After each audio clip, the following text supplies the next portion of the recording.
चलिए हजारों साल पुराना इतिहास पढ़ते हैं। क्या सच में निम्न वर्गों के साथ शोषण हुआ? सम्राट शांतनु ने विवाह किया एक मछुआरे की पुत्री सत्यवती से। उनका बेटा ही राजा बने, इसलिए भीष्म ने विवाह न करके आजीवन संतानहीन रहने की भीष्म ने प्रतिज्ञा ली। सत्यवती के बेटे बाद में क्षत्रिय बन गए, जिनके लिए भीष्म आजीवन अविवाहित रहे। क्या उनका शोषण होता होगा? महाभारत लिखने वाले वेद व्यास भी मछुआरे थे पर महर्षि बन गए, गुरुकुल चलाते थे। क्या उनका शोषण हुआ? विदुर, जिन्हें महापंडित कहा जाता है, वो एक दासी के पुत्र थे। हस्तिनापुर के महामंत्री बने। उनकी लिखी हुई विदुर नीति राजनीति का एक महाग्रंथ है। क्या उनका शोषण हुआ? भीम ने वनवासी हिडिंबा से विवाह किया। श्री कृष्ण दूध का व्यवसाय करने वालों के परिवार से थे। उनके भाई बलराम खेती करते थे, हमेशा हल साथ रखते थे। यादव क्षत्रिय रहे हैं, कई प्रांतों पर शासन किया और श्री कृष्ण सबके पूजनीय हैं। गीता जैसा ग्रंथ विश्व को दिया। राम के साथ वनवासी निषाद राज गुरुकुल में पढ़ते थे। उनके पुत्र लव कुश महर्षि वाल्मीकि के गुरुकुल में पढ़े, जो वनवासी थे।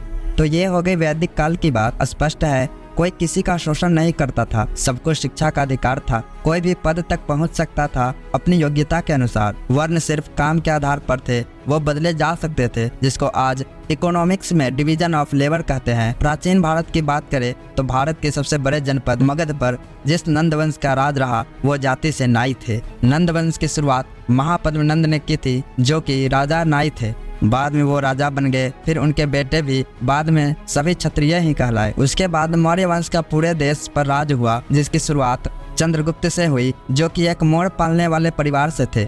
506 साल तक देश में मौर्यों का राज रहा और एक ब्राह्मण चाणक्य ने उन्हें पूरे देश का सम्राट बनाया। फिर गुप्त वंश का राज हुआ, जो कि घोड़े का अस्तबल चलाते थे और घोड़ों का व्यापार करते थे। 140 साल देश पर गुप्ताओं का राज रहा। केवल पुष्यमित्र शुंग के 36 साल के राज को छोड़कर 92% समय प्राचीन काल में देश में शासन उन्हीं का रहा, जिन्हें आज दलित पिछड़ा कहते हैं। तो शोषण कहाँ से हो गया? यहाँ भी कोई शोषण वाली बात नहीं है। फिर शुरू होता है मध्यकालीन भारत का समय, जो सन 1100 से 1750 तक है। इस दौरान अधिकतर समय अधिकतर जगह मुस्लिम शासन रहा। अंत में मराठों का उदय हुआ। बाजीराव पेशवा, जो कि ब्राह्मण थे, उन्होंने गाय चराने वाले गायकवाड़ को गुजरात का राजा बनाया। चरवाहा जाति के होलकर को मालवा का राजा बनाया।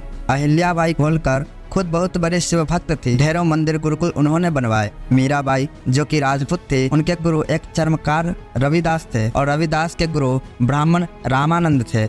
यहाँ भी शोषण वाली बात कहीं नहीं है। मुगल काल से देश में गंदगी शुरू हो गई और यहाँ से पर्दा प्रथा, गुलाम प्रथा, बाल विवाह जैसी चीजें शुरू होती है। 1800 से 1947 तक अंग्रेजों का शासन रहा और यहीं से जातिवाद शुरू हुआ, जो उन्होंने फुट डालो और राज करो की नीति के तहत किया। अंग्रेज अधिकारी निकोलस डार्क की किताब कास्ट ऑफ माइंड में मिल जाएगा कि कैसे अंग्रेजों ने जातिवाद छुआछूत को बढ़ावा और ऐसे स्वार्थी भारतीय नेताओं ने अपने स्वार्थ में इसका राजनीतिकरण किया। इन हजारों सालों के इतिहास में देश में कई विदेशी आए, जिन्होंने भारत की सामाजिक स्थिति पर किताबें लिखी हैं, जैसे कि मेगास्थनीज ने इंडिका लिखी, फाहियान, ह्यूसोंग और अल बरूनी जैसे कई। किसी ने भी नहीं लिखा कि यहाँ किसी का शोषण होता था। योगी आदित्यनाथ, जो ब्राह्मण नहीं है, गोरखपुर मंदिर के महंत है। पिछड़ी जाति की उमा भारती महामंडलेश्वर रही है। जन्म आधारित जातीय व्यवस्था हिंदुओं को कमजोर करने के लिए लाई गई थी, इसलिए भारतीय होने पर गर्व करे